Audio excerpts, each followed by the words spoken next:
A Great Mistake by Stephen Crane. An Italian kept a fruit stand on the corner where he had good aim at the people who came down from the elevated station, and at those who went along two thronged streets. He sat most of the day in a backless chair that was placed strategically. There was a babe living hard by, up 5 flights of stairs, who regarded the Italian as a tremendous being. The babe had investigated this fruit stand. It had thrilled him as few things he had met with in his travels had thrilled him. The sweets of the world had laid there in dazzling rows, tumbled in luxurious heaps.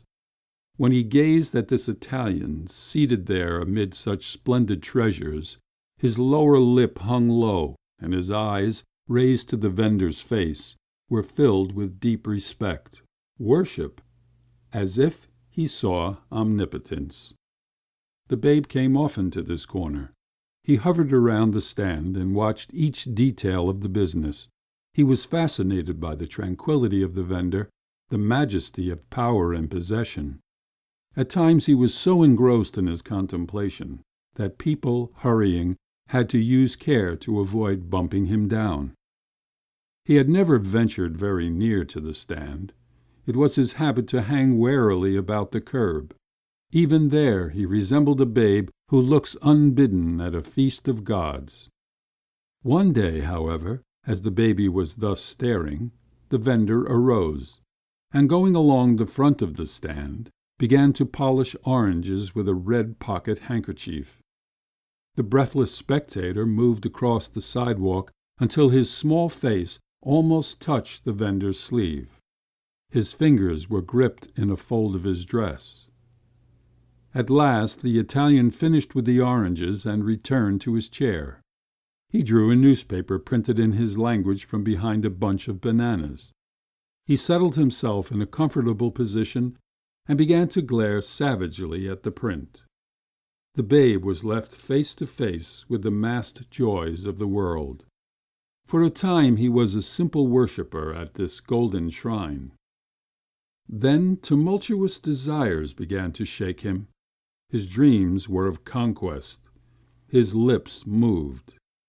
Presently into his head there came a little plan. He sidled nearer, throwing swift and cunning glances at the Italian. He strove to contain his conventional manner, but the whole plot was written upon his countenance. At last he had come near enough to touch the fruit. From the tattered skirt came slowly his small dirty hand. His eyes were still fixed upon the vendor. His features were set, save for the underlip, which had a faint fluttering movement. The hand went forward. Elevated trains thundered to the station, and the stairway poured people upon the sidewalks. There was a deep sea roar from feet and wheels going carelessly. None seemed to perceive the babe engaged in a great venture. The Italian turned his paper. Sudden panic smote the babe.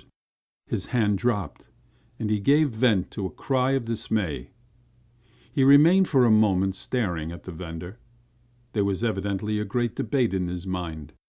His infant intellect had defined this Italian. The latter was undoubtedly a man who would eat babies that provoked him. And the alarm in the babe, when this monarch had turned his newspaper, brought vividly before him the consequences if he were detected. But at this moment the vendor gave a blissful grunt, and tilting his chair against the wall, closed his eyes. His paper dropped unheeded. The babe ceased his scrutiny and again raised his hand. It was moved with supreme caution towards the fruit. The fingers were bent, claw-like, in the manner of a great heart-shaking greed. Once he stopped and chattered convulsively, because the vendor moved in his sleep. The babe, with his eyes still upon the Italian, again put forth his hand, and the rapacious fingers closed over a round bulb. And it was written that the Italian should at this moment open his eyes. He glared at the babe a fierce question. Thereupon the babe thrust the round ball behind him, and with a face expressive of the deepest guilt, began a wild but elaborate series of gestures declaring his innocence. The Italian howled. He sprang to his feet and with 3 steps overtook the babe. He whirled him fiercely and took from the little fingers a lemon. End of A Great Mistake.